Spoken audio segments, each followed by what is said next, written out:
It's single crochet day. Today we're going to start off with simple single crochet stitch.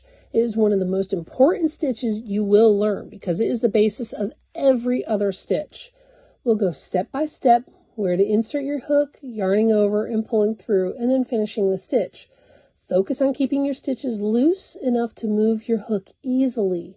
Speed doesn't matter, but consistency does. What we're going to do is I'm starting off with that chain 20 that we started off with yesterday, okay? Now, remember, I taught you how to count the chains. Now, a lot of times when you'll see on the patterns, it'll say 2 chains from the hook. It'll say single crochet, second chain from the hook, 2 chains from the hook. You're going to see your 1 V here and your second V right here. So 1, 2. You see that? What you're going to do is you see how it's the V. We're going to go into the top of that V, the one facing upwards. You're going to yarn over. You're going to pull through. So now we have 2 loops. And you're going to yarn over again. And you're going to pull through both of them. And you just turned your first piece of work and did your first single crochet. And again, we're going to go into that next one. You can see the V. We're going to go into this top one. Just go right up underneath of it. So you only have that one piece on there. Yarn over. Pull it through. And see, I want to just automatically go and do it. I'm so used to just doing it. You're going to yarn over again and pull through. And now we have 2. We're going to go to the next one. And pull through. 3. Top of the loop. Pull through. 4.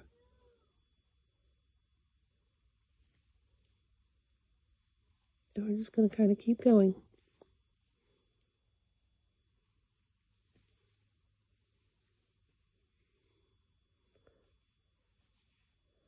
See, it's just that simple to just keep on going. And I'm going to go all the way to the end here. Probably should have done a 10 so I didn't have to worry about it all. But you can see what I'm doing. It's super simple. And you can tell this has been my favorite hook for a while because it has most of the paint worn off of it. I don't use anything fancy. You don't need $100 hooks. You don't need, $50 skein yarn. Just buy something cozy, comfy. There's some really good acrylic yarns that you can find at Hobby Lobby that has one that's called I Love This Yarn. Oh my God, I do love that yarn. It is always so soft. Even the acrylic is really soft. But they do also have a cotton yarn. It's really nice. I do like acrylic, especially for things that are going to get washed a lot. Clothing items, things that might be for kids, blankets, even for stuffed animals and stuff like that. Excuse me, some of my yarn has cat hair on it because my cats like to lay in my basket of yarn if I'm not careful. So you will see, I got a hair stuck on the end of this one here. What's a house without a cat, right? So as you can see, my yarn is shedding the hair now. Of course, I had to pick a ball that had hair on it, but I wanted something that would be easy to help see the stitches. Now this is the last one. Yeah, this is the last V on here. You see this is the slip knot, okay? You go right in the top. And sometimes this is a harder one to find sometimes. Now, when you get to the end, you have to go back the other direction to start the next row, right? Okay. Your patterns will always tell you what to do. And I'm going to pull out a pattern probably on the next one or the one after this. I'm not sure. And start showing you guys how to read patterns too. But it'll tell you to chain 1, chain 2, chain 3, depending on what your stitch is that you're using. So this is going to be a chain 1 because it's a single crochet. And you're going to turn. Okay. Now, typically with anything like a half double, double, triple crochet, your chain is also going to be your first stitch, not with single crochet. This is typically you are going to also stitch into this first single crochet on here, okay? So you can see this little bridge here. That's the bottom of that V. And each bridge across, we're going to slip right underneath. So we go underneath that V. You're going to yarn over, you're going to pull it through. And then yarn over and done. Okay, so go to the next one. You're going to go into that stitch. So you got both parts of that V on your hook. And you're going to pull through. And then you're going to pull through. Okay. Now, if you accidentally, my yarn's chasing me, grab only this front loop, I'll show you what it'll look like. You'll see how much stretchier that is, how much more of a gap that comes up. That's because you only got one. So it'll always be easier to tell. See, I can't pull that up like I could with that single piece of yarn on there. And sometimes if you have trouble pulling through, you're probably hooking something else.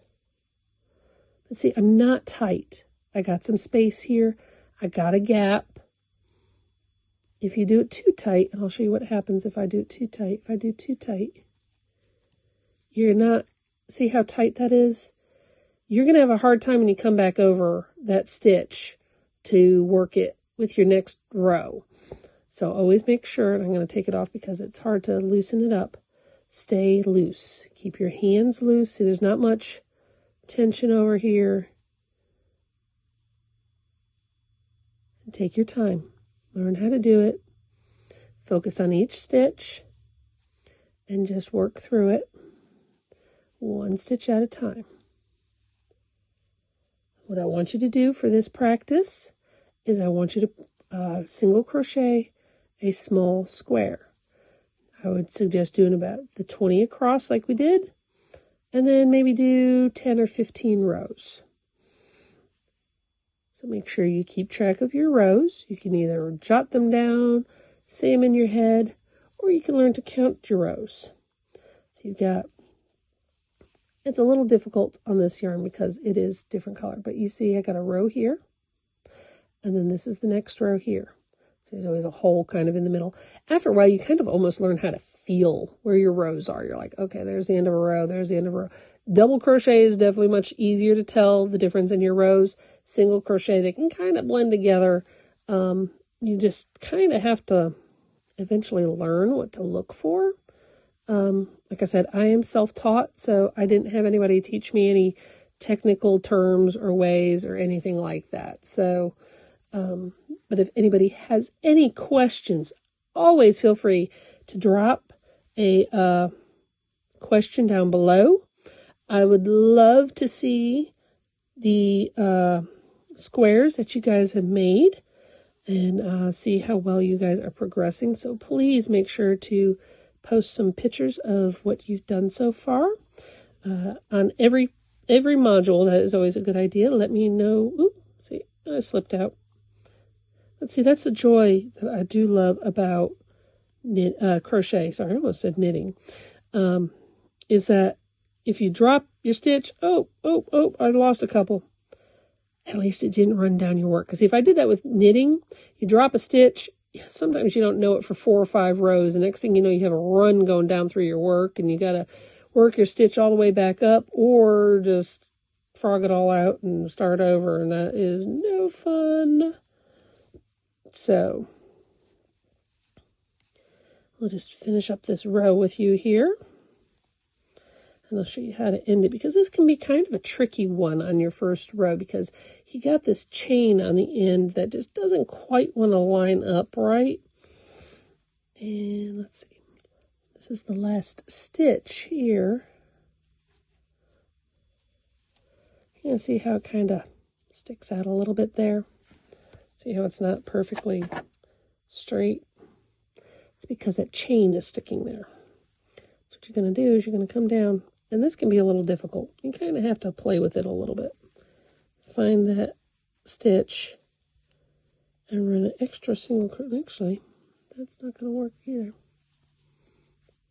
trying to look. Actually, I might have already got it.